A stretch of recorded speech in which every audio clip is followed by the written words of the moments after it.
Hello বন্ধুরা, আমি নূরজাহান ইসাদান চ্যানেলের পক্ষ থেকে আপনাদের সকলকে অনেক অনেক ভালোবাসার শুভেচ্ছা জানাই। আপনাদের জন্য একটি নাস্তা নিয়ে হাজির হয়েছি। এর জন্য আমি কি নিয়েছি আপনাদের দেখিয়ে দিই। আমি 2 কাপ ময়দা নিয়েছি, উষ্ণ গরম দুধ নিয়েছি, 1 কাপ মতো নারকেল কোড়া, লবণ, ইস্ট আর খেজুর গুড়ের যে মিঠাই হয় পাটালি সেগুলো নিয়েছি, সাদা তিল আর চিনি ব্যবহার করব 2 চামচ। সেগুলো আমি বলে দেবো কি ব্যবহার করছি। আমি 1 কাপ উষ্ণ দুধ এর মধ্যে দিয়ে দিয়েছি আর দিয়ে দেবো এই ছোট্ট চামচে 2 চামচ মতো ইস্ট। আপনারা সকলে উষ্ণ গরম এই দুধটা ব্যবহার করবেন, তাহলে এটা খুব সুন্দর খেতে হবে, খুব ভালো লাগবে। এর মধ্যে দিয়ে দিচ্ছি আমি ছোট্ট একটা চামচে 2 চামচ মতো চিনি।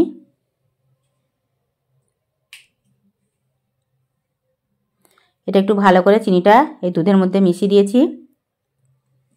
চিনিটা মিশে গেলে এর মধ্যে দিয়ে দেবো আমি ময়দা। কত সহজে দেখুন এই নাস্তাটি তৈরি হয়ে যায়।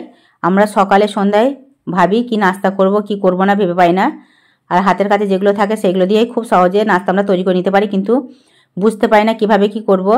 সেই কারণে সকল বন্ধুদের বলে খুব ভালোভাবে দেখবেন কিভাবে তৈরি করছি নাস্তাটি। 1 কাপ ময়দা দিয়েছি আর 1 কাপ ময়দা আমি দিয়ে দিচ্ছি। 2 কাপ ময়দা আমি ব্যবহার করছি, 2 চামচ ইস্ট দিয়েছি আর দিয়ে দেবো লবণ। আমি 1 চামচ মতো লবণ ব্যবহার করেছি। লবণের পরিমাণটা খুব বেশি দেবেন না, ছোট্ট একটা চামচের 1 চামচ মতো লবণ। এটাকে আমি খুব ভালো করে মিশিয়ে নিচ্ছি। দেখুন এটা হাতের সাহায্যে মিশিয়ে নেব, এটা সাহায্যে ভালোভাবে মেশানো যাবে না, আর হাতের সাহায্যে এটা ভালো করে মাখিয়ে নেব। এই ডোটা যেন খুব শক্ত না হয়ে যায় আর একদম যেন নরম গলে না যায়, সেই কারণে এটা আমি মাঝারিভাবে এটা মাখিয়ে নিচ্ছি। আর দেখুন এটা মাখানো হয়ে গেছে। এর মধ্যে দিয়ে দেবো আমি রিফাইন অয়েল। আমি 2 চামচ রিফাইন অয়েল দিয়ে দিচ্ছি। এটা ভালো করে রিফাইন অয়েলটা আবারও ভালো করে মাখিয়ে নিচ্ছি। এই নাস্তাটি খেতে অসাধারণ লাগবে, সকল বন্ধুকে বলবো এইভাবে একবার ট্রাই করে দেখবেন, দারুণ লাগবে। আর খুব সহজে এই নাস্তাটি তৈরি হয়ে যাবে কোনো ঝামেলা ছাড়া। আমি তেলটি খুব ভালোভাবে এটা মাখিয়ে নিয়েছি, সাদা রিফাইন অয়েল যে তেলটা ব্যবহার করেছি। আর এটাকে ঢাকনা দিয়ে রেখে দেবো, খুব বেশি না, আমি এটাকে 10 মিনিট মতো রেখে দেবো, কারণ এটার থেকে আমি ব্রেড তৈরি করব না। এটা আমি একটা নাস্তা তৈরি করব, এই পুরভরা নাস্তা। নারকেল এবং এই গুড়ের পাটালি যেহেতু শীতকালে পাওয়া যায় আর তিল দিয়ে অসাধারণ লাগবে খেতে। খুব সহজে ঝটপট তৈরি করার জন্য আমি এটা 10 মিনিট ঢাকা দিয়ে রেখে দিয়েছি। ততক্ষণ আমি পুরটা তৈরি করে নেব, কারণ পুরটা তৈরি করতেও আমার 10 মিনিট সময় লাগবে। একটা গ্যাস ওভেনে কড়াই বসিয়ে দিয়েছি আর এর মধ্যে দিয়ে দিচ্ছি আমি এই যে পাটালিগুলো আছে মিঠাইগুলো, আর এর মধ্যে দিয়ে দিচ্ছি নারকেল কোড়া। নারকেলটার মধ্যে কোনো রকম জল দেওয়া যাবে না। এই পাটালিটা যখন গলে আসবে তখন এটা খুব সহজেই মিশে যাবে,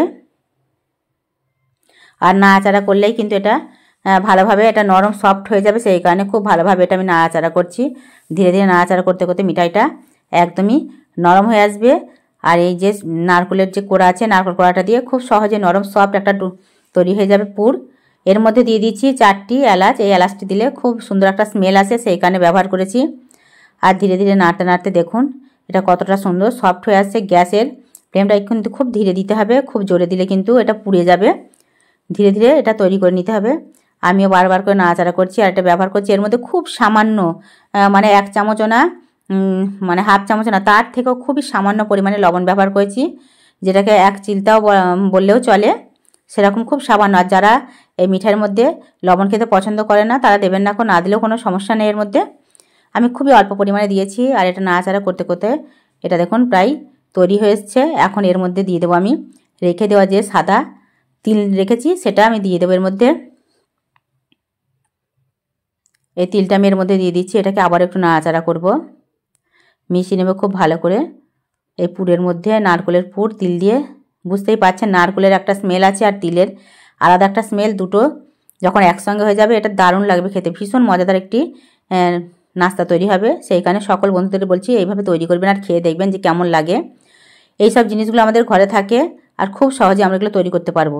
10 মিনিট পর এটা আমি দেখছি একটু এটা ফুলে উঠেছে, আর এটাকে আমি ধীরে ধীরে হাতের সাহায্যে চেপে চেপে বাতাসগুলো বার করে দিয়েছি। আর এখন ছোট্ট ছোট করে এগুলো লাচ্ছি কেটে নেব। কোনো রকম কোনো জিনিস লাগবে না, খুব সহজে ঘরোয়া উপায়ে এটা তৈরি করে নিতে পারবেন। হয়তো পিঠেপুলি তৈরি করতে এটা লাগে ওটা লাগে, আমরা ভয় পাই যে এইসব জিনিসগুলো কিভাবে পাবো আর কিভাবে তৈরি করব। সেই কারণে খুব সহজে এটা তৈরি করে আপনাদের দেখাচ্ছি। দেখুন হাতের সাহায্যে এই পুরটা এর মধ্যে দিয়ে দেবো আর ঝটপট এই নাস্তাটি তৈরি করে নেব। কোনো কিছু এর মধ্যে ব্যবহার করতে হবে না, খুব সহজে হাতের মধ্যে আমি একটু খাজা টাইপের মতো তৈরি করে নিচ্ছি। এটাকে একটু এর ভেতরে পুর দিয়ে লম্বা করে এটাকে ভাঁজ করে নিয়েছি, আর লম্বা লম্বা করে এটাকে খাজার মতো একটু ধরনের ইয়ে দিয়ে দিচ্ছি।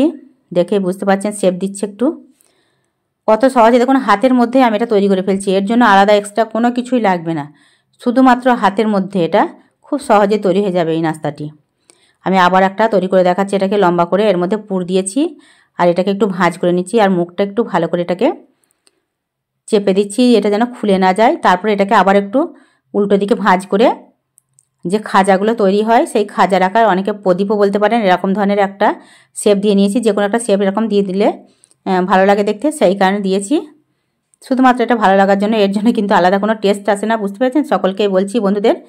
আর আমি গ্যাস ওভেনে একটা কড়াই বসিয়ে দিয়েছি, এর মধ্যে সাদা রিফাইন অয়েলও দিয়ে দিয়েছি। তেলটা গরম হয়ে এসছে, আর ধীরে ধীরে দিয়ে দেবো এগুলো সবই। আমি সবগুলো ধীরে ধীরে এই তেলের মধ্যে দিয়ে দিচ্ছি। অবশ্যই তেলটা গরম হওয়ার পর দেবেন, কারণ তেলটা যদি গরম না হয় তাহলে এগুলো কিন্তু খেতে ভালো লাগবে না।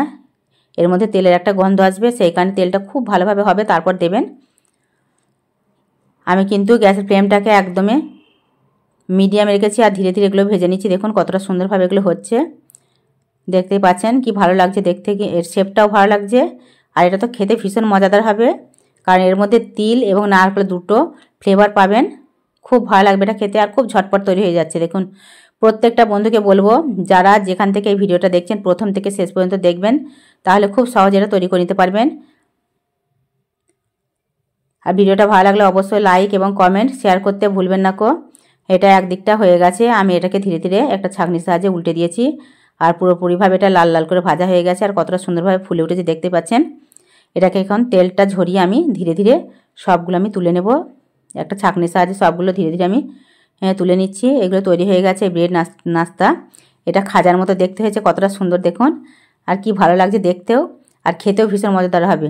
সমস্ত বন্ধুদের বলছি, ভাইয়া আপু যারা দেখছেন যে যেখান থেকে আমার ভিডিওটা, এই নাস্তাটি অবশ্যই তৈরি করে খেয়ে দেখবেন, খুব সহজে তৈরি হয়ে যাবে। আর এটা দেখুন কতটা সফট হয়েছে, নরম, ভিতরটা সফট, একদম ব্রেডের মতো সফট হয়েছে। এটা কিন্তু শক্ত হবে না, ব্রেডের মতো সফট পুরভরা একটি নাস্তা। এইভাবে সকাল সন্ধ্যায় যখন খুশি তৈরি করে সকলে খেতে পারেন।